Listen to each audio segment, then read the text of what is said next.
I had a year-old Renault Clio, and I was barely affording the payments on it.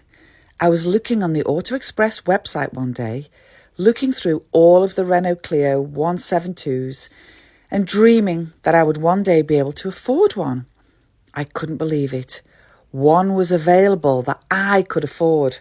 It was dark blue, purple, and I think all 172s at the time were black.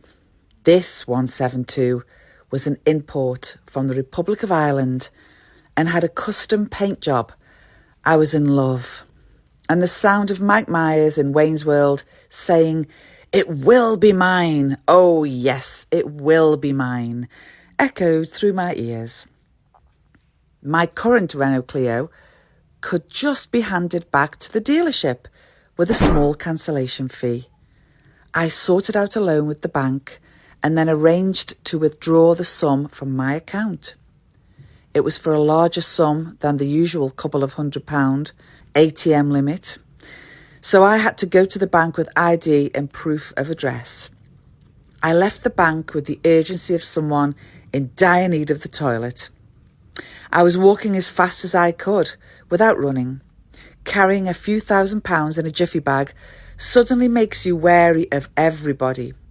That pensioner walking slowly, holding onto a Zimmer frame, could spring into life, nab the jiffy bag and sprint off like she's Usain Bolt.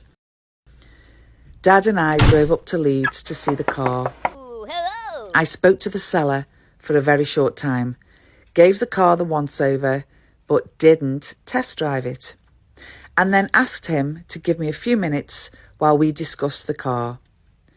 There wasn't any deliberation.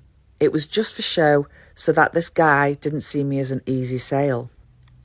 Although the Renault Clio 172 tracksuit I was wearing probably hinted this was going to be easy, however, the idea of being a tough negotiator is different from actually being one.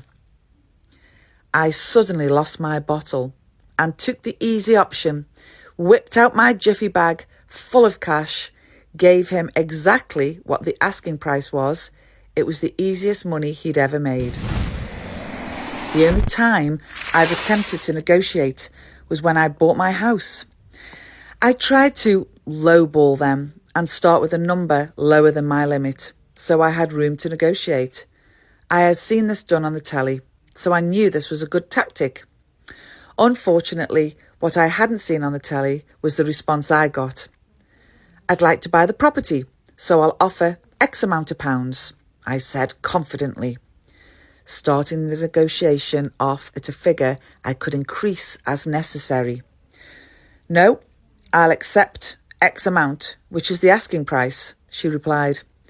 Sensing my kryptonite is negotiating, "I'll pay X amount, which is the asking price," I replied, as if I'd had a Jedi mind trick played on me.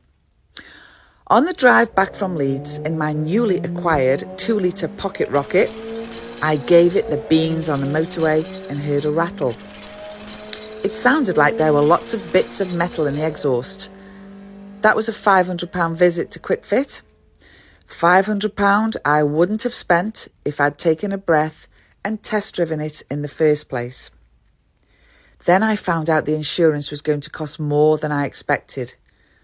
I thought it was 3 years since my previous claim. It wasn't. This dream car that I could just afford, that needed a new exhaust on the way home, was now going to cost me an extra £175.